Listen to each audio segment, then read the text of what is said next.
penjumlahan 1 dikurangi DI per DT, sorry, NI. Nah, seperti ini. Pi itu, fungsi Pi, misal Pi XI, ya, I sama dengan 1 sampai dengan N. Jika kita punya XI 1, 2, 3, 4, maka jika kita aplikasikan PXI, dia akan sama dengan 1 dikali 2, dikali 3, dikali 4.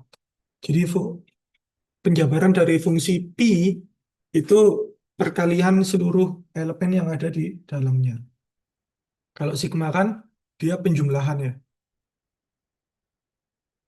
Sedangkan Pi itu perkalian. Jadi Kaplan-Meier estimator adalah didapatkan dari perkalian ST-nya atau DI per NI. Contohnya bagaimana? Contohnya misal eh, kita punya data seperti ini ya.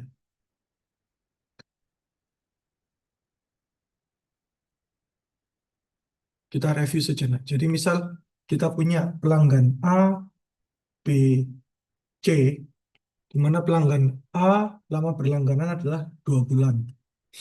Pelanggan B lama berlangganan 3 bulan. Kemudian pelanggan C lama berlangganan 5 bulan. Kemudian ada kejadian dia 2 bulan sudah beralih. Yang pelanggan B, jadi kejadian ini adalah 0, 1, di mana 0 adalah dia tetap berlangganan,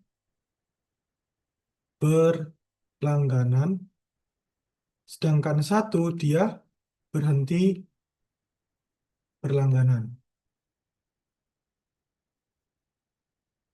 Seperti ini. Atau 1 itu dikatakan dia churn, seperti itu. Kemudian yang 3 bulan juga sudah berhenti berlangganan, atau churn yang C ini masih berlangganan. Sehingga jika kita ingin menghitung ST-nya, ST dari Kaplan-Meier, di mana Pi TI kurang dari T, DI adalah jumlah event, jadi ini adalah jumlah event, sedangkan NI adalah jumlah individu yang beresiko. Jumlah individu yang beresiko. Jadi misal kita ingin menghitung S topi T. T-nya adalah lama ya, lama waktu. T itu adalah waktunya. Dalam kasus ini adalah dalam bulan. Misal kita ingin menghitung S0 dalam waktu 0 bulan, maka kita punya P0 kurang dari 0, ya. 1 min jumlah event ketika 0 berapa? 0 ya. Jumlah pelanggan ketika 0 berapa? 3. Ya, seperti ini. Nah, ini sama dengan berapa ini? 0 dibagi 3, hasilnya 0 ya. Berarti 1 min 0. Maka hasilnya adalah 1. S0 kita dapatkan 1. Kemudian, 1 bulan di sini, DI-nya. DI-nya apakah ada 1 bulan? T-nya apakah ada 1 bulan? Tidak ada. Jadi kita langsung melompat, S-nya itu 2. 2 sama dengan Pi, ya, 0 sampai dengan 2. Ya, 0 sampai dengan 2. Seperti ini. Berarti kita sudah punya S0 di sini. S0-nya adalah 1. Ya. 1 min DI per NI. Maka ini sama dengan S0 dikali S2. Nah, S0 kita dapatkan dia 1. Tinggal kita hitung yang S2 ini. Berarti S2 1 min dikali 1 min DI. DI adalah jumlah event.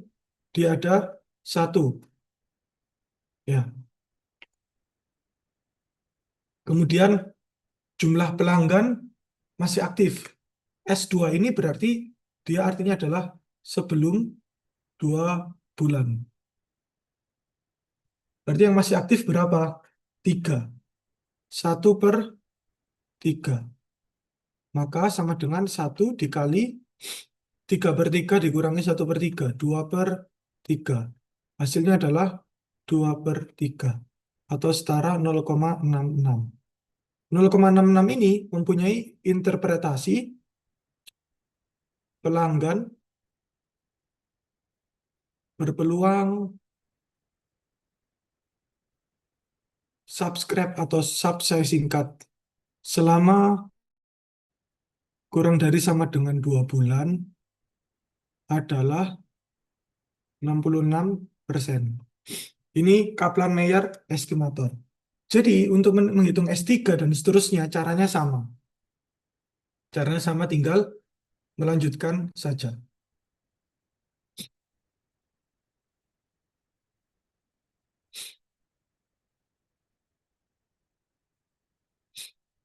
Sehingga jika kita buat tabelnya, ya, jika kita buat tabel Kaplan-Meier kurang lebih seperti ini. Jadi kalau kita punya tabel Kaplan-Meier, maka ada waktu di sini, waktu, kemudian NI atau jumlah event, DI jumlah pelanggan, kemudian survival. Sorry, DI itu jumlah event ya. DI event. Ini survival rate-nya. Jadi waktu 0 bulan, NI-nya 3. Ada yang beralih? Tidak ada. Maka survival rate-nya adalah 100%. Waktu 2, NI-nya pelanggannya masih berapa? 3. Adakah yang beralih? Ada 1. Maka survival rate-nya 0,66 atau 66%. 3. NI-nya berapa? NI-nya sudah jadi 2. DI-nya adakah yang beralih lagi? Ada. Sorry, habis ya 3 benar. Survival rate-nya berapa? Kita hitung. Menggunakan Kaplan-Meier itu tadi. 5. Waktu kelima, NI-nya sisa 1. DI-nya jumlah kejadiannya ini berarti apakah ada kejadian? Kosong ya. Tidak ada kejadian. Sama. ST-nya juga dihitung. Seperti itu.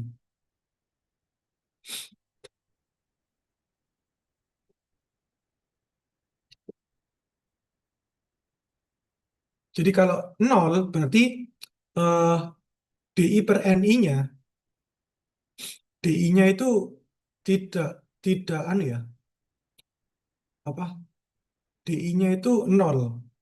Jadi kalau misalkan ya, kita lanjutkan di sini. Berarti kan ini kan untuk S2. S3 berarti 1 dikali 2/3 dikali 1 min 1/2. S5 sama dengan 1 dikali 2/3 dikali setengah, karena ini hasilnya adalah setengah, dikali, nah ini 1 dikurangi 0/1. Berarti sama dengan 1 dikali 2/3 dikali 1/2 dikali 1. ST-nya tetap. Jadi ST untuk S3 itu sama dengan S5. Ini sama. Karena di sini tidak ada event peralihan, 0. Karena tidak ada pelanggan yang churn, karena dia masih berlangganan. Seperti itu.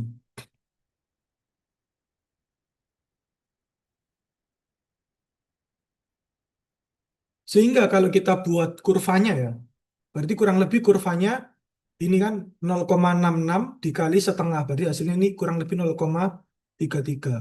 Ini juga 0,33. Maka kurva Kaplan-Meier itu bisa digambarkan seperti ini. Berdasarkan ST-nya ini ya. Berdasarkan ST-nya ini, kurva Kaplan-Meier, ST, fungsinya yang ada di sini. Awalnya 1, T-nya, ini T-nya. Jadi mentok 5. kemudian di sini ada 3, kemudian ada 2, ini 0. Jadi 0 dia masih di sini. Kemudian 2 dia turun.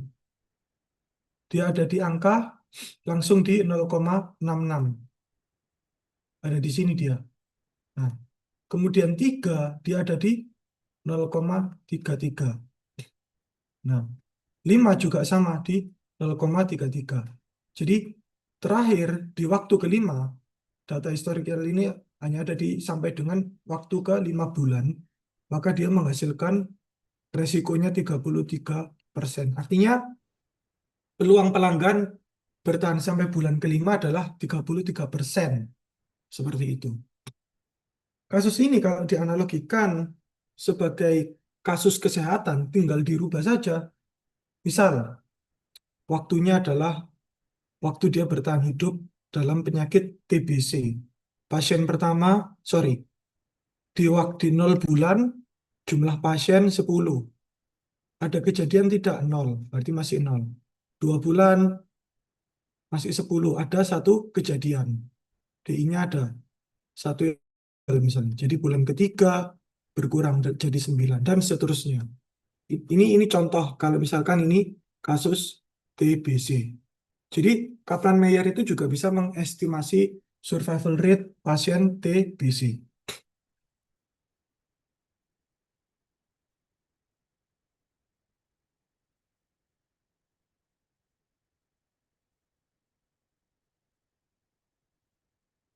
Sekarang kita coba saya implementasikan di Visual Code. Nah, ini ilustrasinya kalau Kaplan-Meier ya.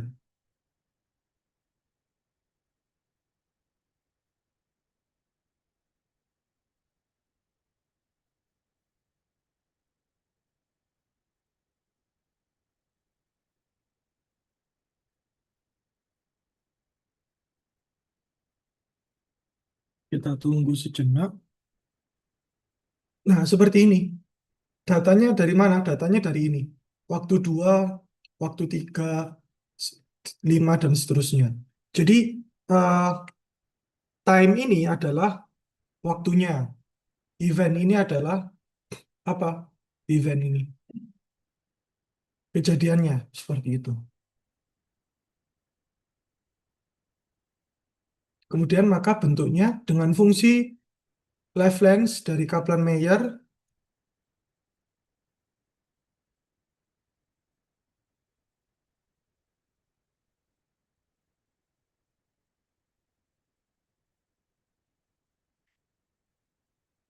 Kaplan-Meier dari wavelength, kita bantuan matplotlib plot di sini, maka sebentar ya, kita bisa menghasilkan kurvanya seperti ini.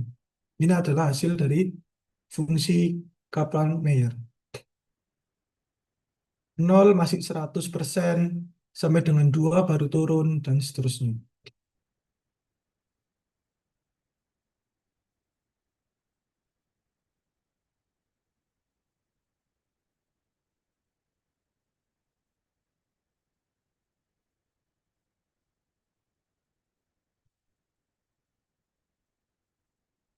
Sampai sini ada yang ditanyakan?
Kita lanjutkan jika tidak ada pertanyaan.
Nah, sekarang kita kembali ke papan tulisnya. Nah, kita membahas tentang selanjutnya ya.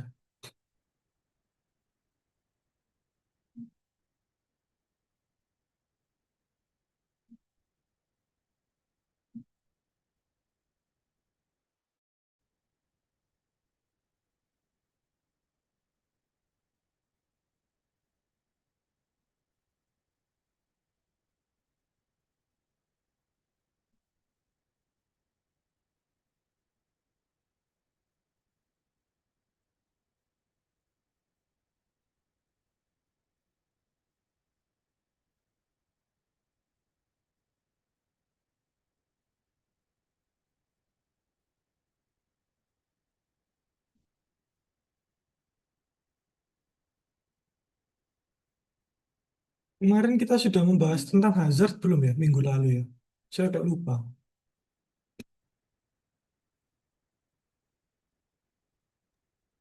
Kalau tentang hazard sudah, Pak. Sampai pembahasannya enggak? Maksudnya contoh-contoh belum ya? Belum.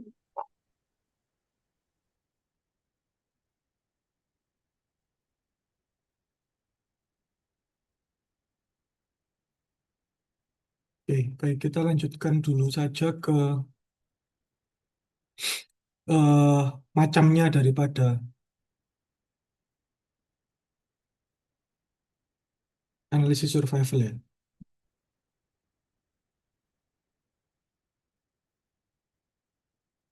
Nah, oke, setelah kita belajar tentang hazard dan Kaplan-Meier, ada lagi hal penting yang digunakan dalam analisis survival ya, yaitu log rank test. Log rank test. Nah, log rank test ini digunakan untuk membandingkan dua kurva survival. Dua kurva survival. Jadi ini semacam apa? Hipotesis testing, ya.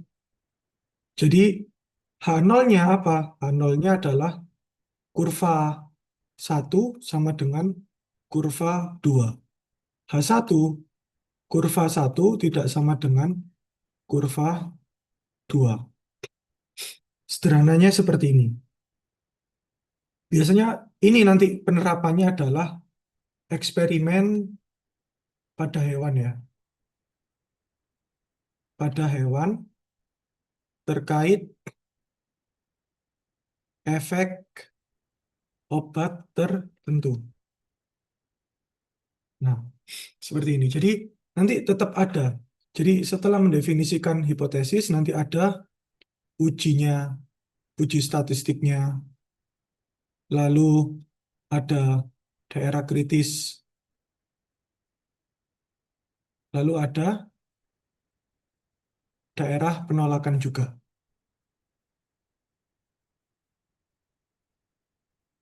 Nah, tetap ada. Itu namanya Log-Rank Test. Contoh lainnya, apakah pelanggan di VVIP bertahan lebih lama daripada pasien yang tidak dirawat di VVIP? Itu juga bisa. Jadi contoh, apakah pasien VVIP lebih survive ya dibandingkan pasien non VVIP. Misal seperti ini. Dan kasus seperti ini sangat bisa dilakukan di Indonesia. Hanya saja data collectingnya cukup susah, cukup rumit. Misal kalian ingin membandingkan survival rate pasien TBC yang BPJS dan non BPJS. BPJS dan asuransi swasta, misal seperti itu. Susahnya bagaimana sih? Susahnya adalah setiap bulan kalian harus mengobservasi. Jadi setidaknya kalian punya dua pasien. Pasien A, pasien B. Ini BPJS, ini swasta. Setiap bulan kalian harus menemui bulan satu kalian bertemu pasien A. Bulan satu juga kalian bertemu pasien B. Bertemu ini tujuannya untuk apa sih? Untuk memastikan mereka masih hidup lah, seperti itu. Dan seterusnya sampai salah satu dari mereka meninggal atau sembuh seperti itu. Misal ternyata BPJS di bulan kelima masih rawat jalan, sedangkan yang swasta di bulan kelima sudah sembuh. Berarti selesai nih, pengamatan kalian selesai, ketemu nih, ternyata bednya ada di bulan kelima untuk satu pasien. Sorry, untuk pasien A dan pasien B saja. Tentunya kalian harus mempunyai puluhan pasien untuk apa? Untuk bisa mendevelop yang namanya ST. Ya, karena ST terdiri dari DI dan NI.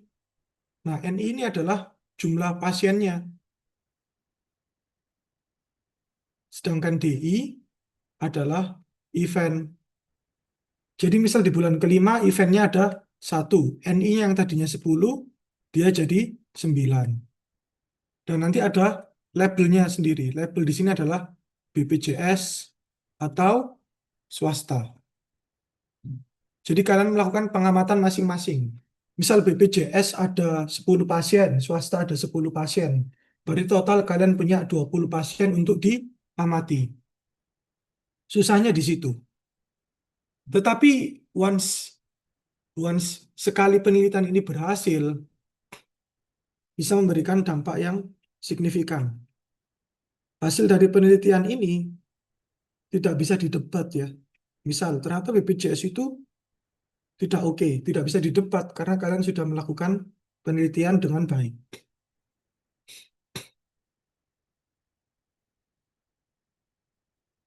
Selanjutnya ada Cox Proportional Hazard Model.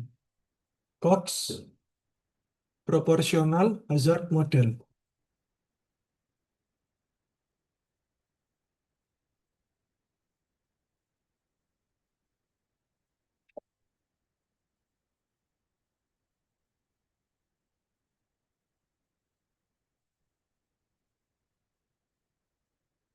Cox Proportional Hazard Model ini ekuivalen dengan regresi.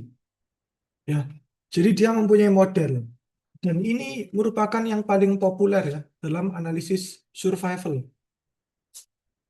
Bentuk modelnya, dia basicnya menggunakan hazard ya. Jadi disimbolkannya H, H, T. Jadi yang dimodelkan adalah waktu dengan syarat XI, di mana XI adalah karakteristik yang melekat pada masing-masing pasien atau pelanggan. Sama dengan H0 T eksponensial beta 1 X1 ditambah beta 2 X2 dan seterusnya sampai dengan beta P XP. Ini apa? Ini adalah sama halnya dengan fungsi regresi linier kan? Reclin yang dia eksponensialkan. Tujuan dari eksponensial ini nanti kita bisa menghitung odds ratio. Odds ratio sama halnya yang sudah dijelaskan oleh Pak Awang, di mana odds ratio itu adalah kecenderungan resiko.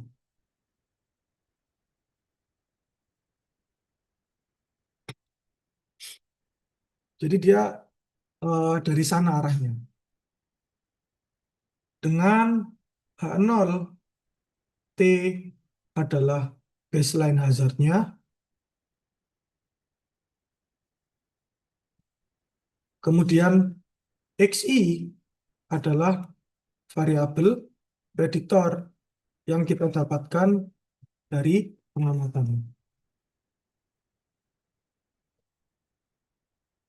Cox ini merupakan model semi parametrik, ya, semi parametrik model, sehingga dia tidak perlu mengasumsikan distribusi survival tertentu. Jadi cukup mudah. Jadi kalian hanya mendapatkan XI sampai dengan XN, lalu apa T, observasinya di sini itu adalah T-nya itu. Jadi kalian harus tahu, misal karakteristik pasien A. Jadi kurang lebih struktur datanya nanti seperti ini. Misal pasien A, X1, sorry, sampai dengan XN, lalu T. Misal ini T3, ini ada data. Kemudian pasien B, dan seterusnya. T-nya berapa? 5. Kurang lebih seperti itu ya.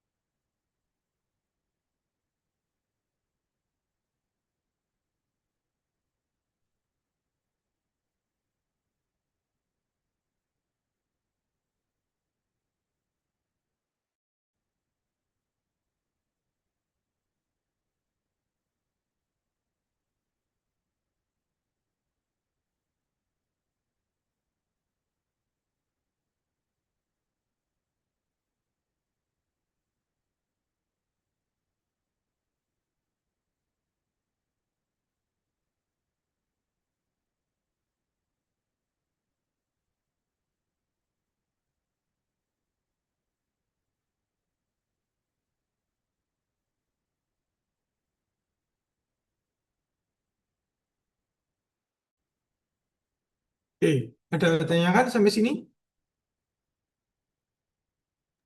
Pak, izin bertanya. Silahkan. Berarti untuk yang eh, Cox proporsional ini itu tidak butuh event ya, Pak? Tidak butuh. Jadi Cox proporsional ini kita tahu pasiennya sudah wafat. Tapi T-nya ini adalah berapa lama pasien bertahan hidup. Jadi misal kalau kita bicara pasien ya, kalau kita bicara pelanggan CERN, berapa lama pasien pelanggan ini bertahan berlangganan. Jadi T ini adalah lama waktu dia sampai dengan beralih dari kejadian, beralih dari titik suatu titik. Misal hidup meninggal, berlangganan tidak berlangganan. Eh, Baik rusak seperti itu. Ini yang tanya siapa? Dia ada, Pak. Ya, jadi kita mengasumsikan bahwa pasiennya atau observasinya ini semua sudah T ini adalah lama waktu dia beralih dari suatu titik A ke titik B. Kejadian A ke kejadian B. Seperti itu, Mutiara. Bisa dipahami Kebayang. tidak? Bisa membayangkan tidak? Iya, bisa Pak. Jadi nanti kita akan bisa mendapatkan ternyata kalau X1-nya semakin tinggi maka matinya semakin cepat loh. Wafatnya semakin cepat loh. Jadi kita mengekstraksi resiko-resiko yang membuat subjek ini beralih dari posisi A ke posisi B. Beralih dari label satu ke label lainnya. Seperti itu.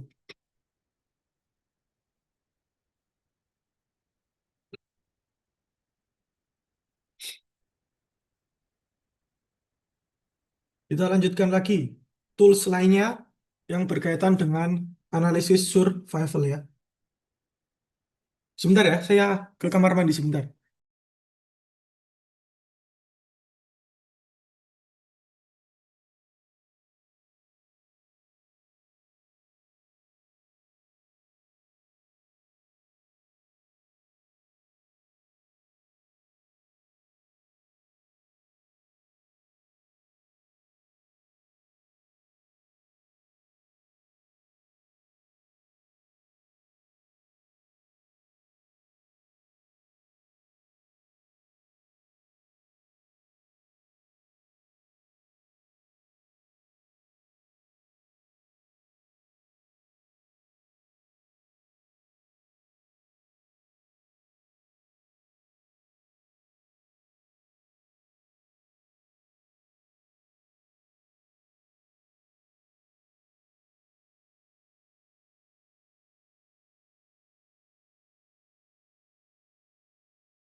Bentar, lagu Indonesia Raya dulu di sini.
Oke, sekarang kita lanjut ke hazard rate ya.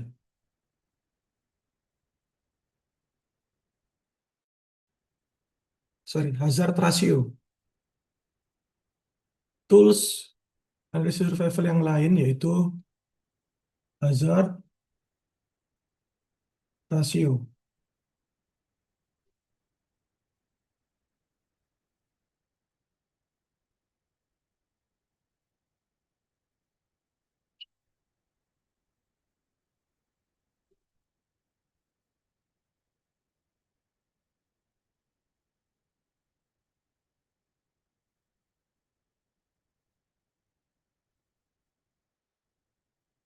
Nah, hazard ratio ini itu sebetulnya lanjutan dari model Cox. Karena hazard ratio adalah eksponensial beta. Jadi Cox Cox yang tadi, Cox prop model tadi, sorry, Cox proporsional tadi kan H0 T eksponensial beta 1 X1 ditambah dan seterusnya kan. Ya, ini bagian ini itu disebut dengan rasio atau ini sama dengan interpretasinya model Cox. Jadi misal kalian mengeksponensialkan beta 1 saja. Artinya ini menginterpretasikan resiko beta 1 atau variabel 1 terhadap penyakit atau event tertentu. Misal, contoh, HR sama dengan 2. Jadi dari 2 ini didapatkan dari mana? Dari eksponensial beta sama dengan 2. Maka ln beta sama dengan ln 2. Berapa ini? Pakai kalkulator. Ln 2 itu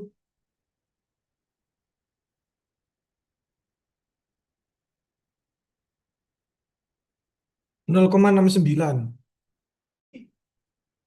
Eh, sorry. Ln ini kan eksponensial beta ya. Jadi kalau ln eksponensial beta sama dengan ln 2, ini pakai kalkulus, maka sama dengan beta sama dengan ln 2.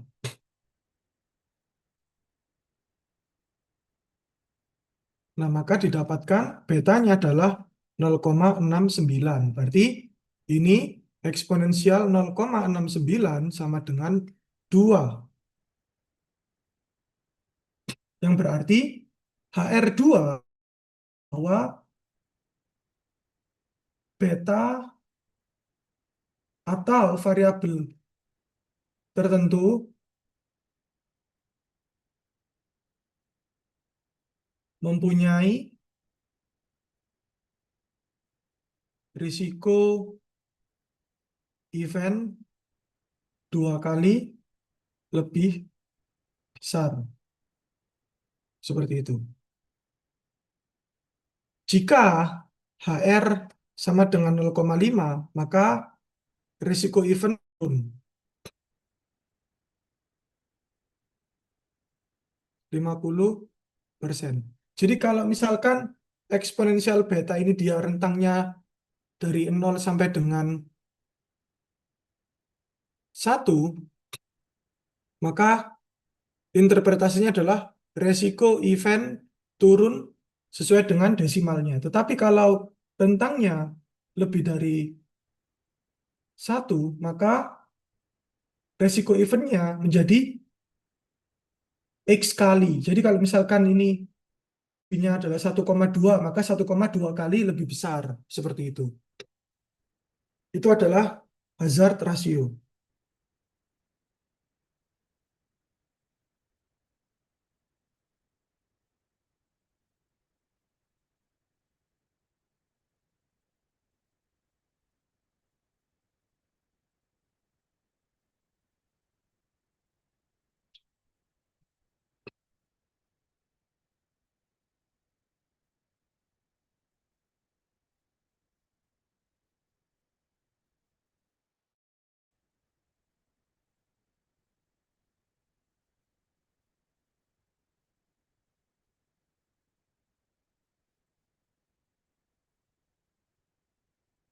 Kemudian ada distribusi, sampai sini ada yang ditanyakan untuk hazard ratio ini.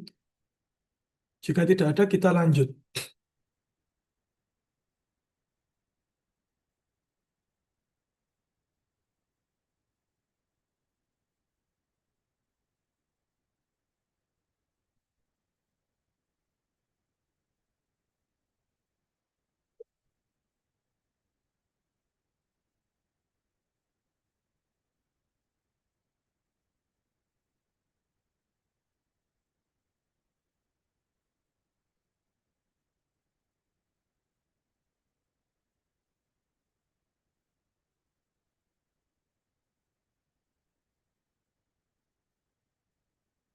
Oke, kita lanjut ke bagian distribusi survival parametrik. Jadi, eh, kasus analisis survival itu akan valid jika data yang kita collect itu mengikuti beberapa distribusi berikut. Distribusi survival parametrik. Yang pertama, ada distribusi eksponensial.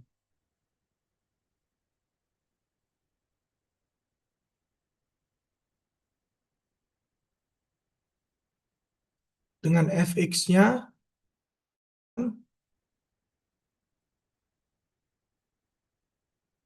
lambda eksponensial min lambda x.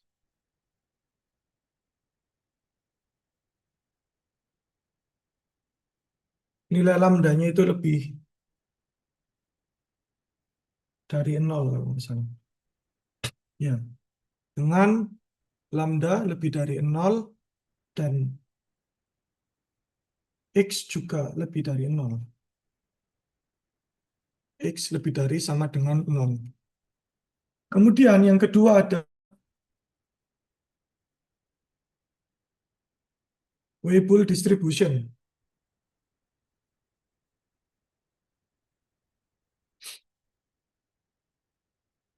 Ini fungsinya agak panjang ya, jadi nggak saya tuliskan. Ada distribusi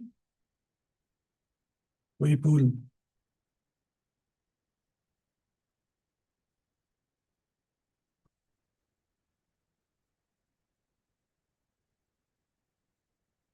Kemudian yang terakhir ada log normal.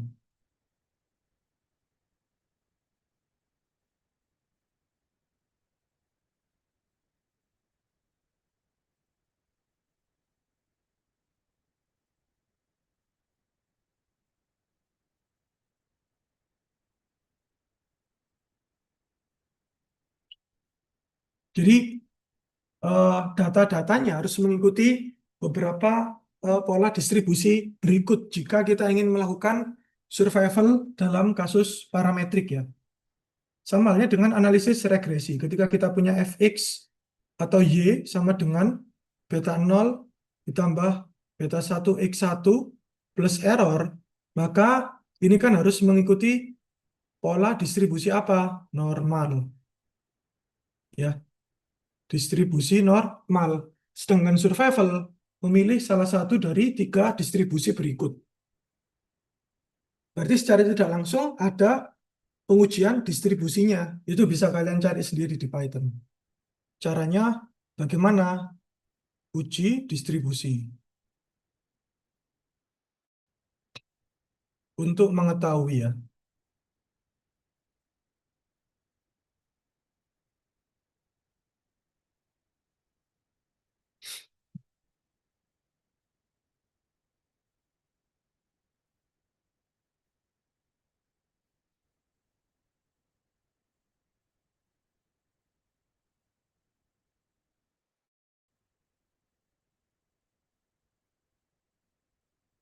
Nah, sekarang setiap model dalam data science itu mempunyai yang namanya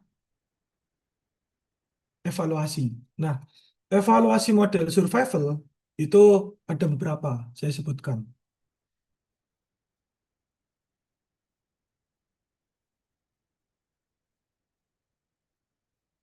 Yang pertama ada C-index.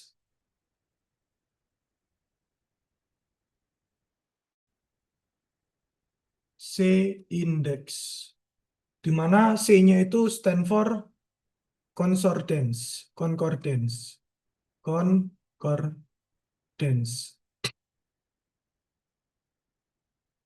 Apa yang diukur? Apakah benar model mengukur resiko?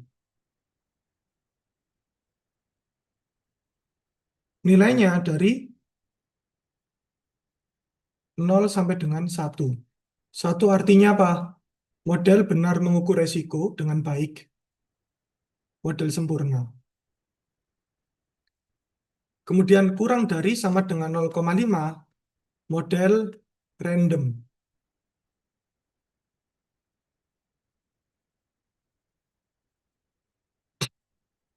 Lalu yang ada Brier score.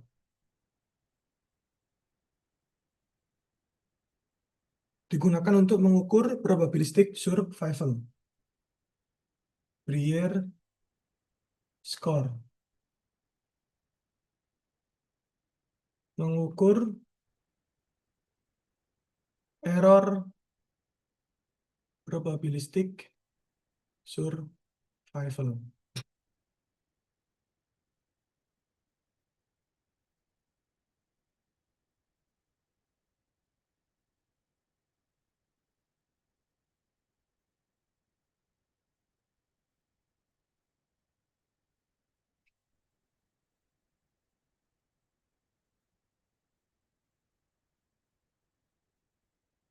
Jadi hanya dua ini saja yang possible untuk digunakan.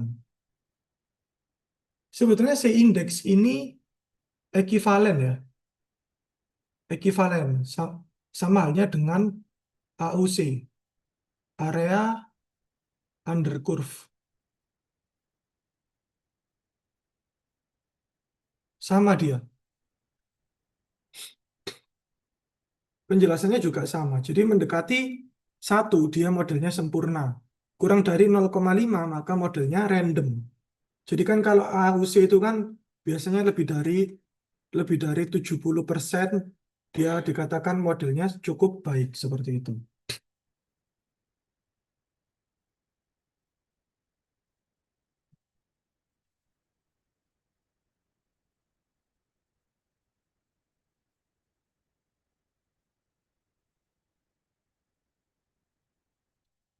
Sedangkan untuk Brier score itu rumusnya sama dengan 1/n sigma i sama dengan 1 sampai dengan n fi dikurangi, sorry, oi kuadrat. Nah, fi itu apa? Fi adalah predicted probability for instance. Jadi eh, semacam probabilitas eventnya, event yang terpredicted. Jadi secara tidak langsung dia itu misalkan fungsi eh, kalau kalian tahu regresi logistik ya, y dengan syarat 0 atau 1 dengan syarat x. Nah, ini mereturn 0 sampai dengan 1. Nah, ini nanti outcome-nya adalah probabilitas 0 atau 1 dengan syarat x. Nah, ini. Tapi yang terpredicted, artinya dia apa? Dia adalah f topi atau y topi. Sedangkan OI actualnya, probability. Seperti itu. Contohnya begini, misal kalian memprediksi besok adalah hujan 70%. Ya, misal 70% ini masuk sebagai FI. Ternyata besoknya itu hujan beneran. Berarti OI-nya 1, maka BS-nya sama dengan 0,7 dikurangi 1 dikuadratkan. Sama dengan 0,09. Jadi Brier skornya sangat kecil. Ya, ini mendekati 0, ya, mengaproksimasi 0 semakin baik. Seperti itu.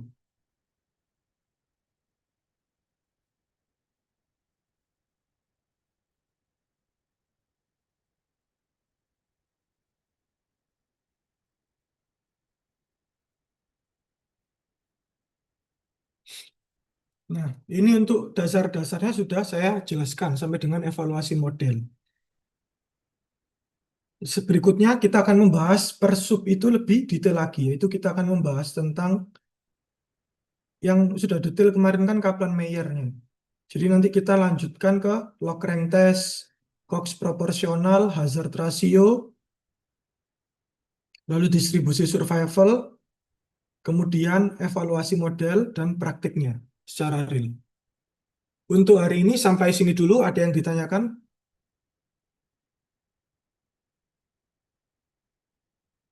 Saya share di chat box ya.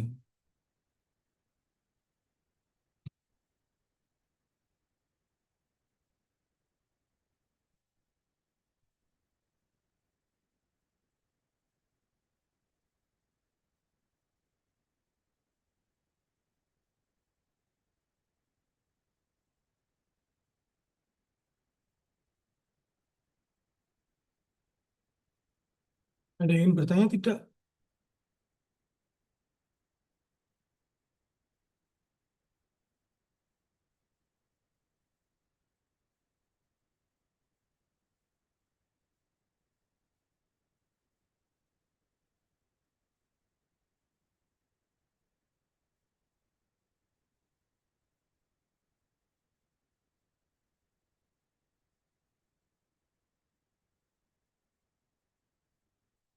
Saya share di chat box Zoom ini.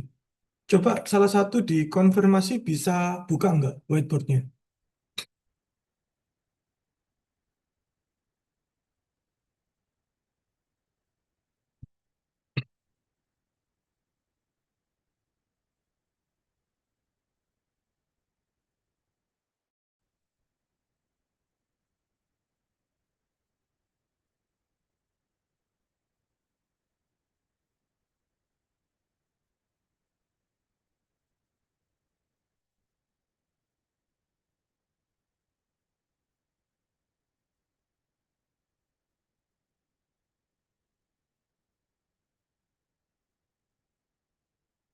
Bisa ya? Sudah dicoba buka belum?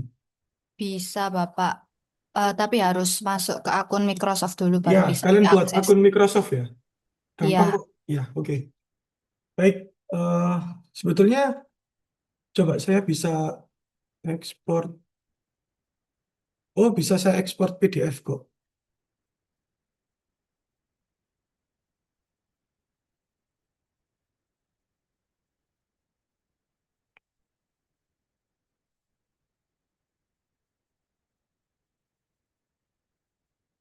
Oke, sudah.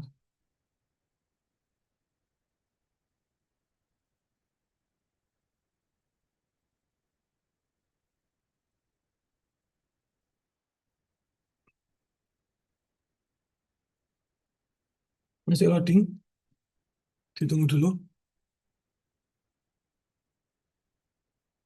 Untuk minggu depan, kembali lagi hari Senin ya. Mohon maaf, kemarin Senin saya tidak bisa ya. Jadi, sebetulnya kan sains data keperawatan kan Senin ya. Yang saya jadikan 12. Kemudian MLBO-nya itu kan di Rabu jam 1. Jadi kalau nanti MLBO-nya bareng di sains data keperawatan itu ya crash ya. Kalian semua semester 6 kan ya? Sudah coba dicek. Ini semua semester 6 ya? 23. Ya semester 6.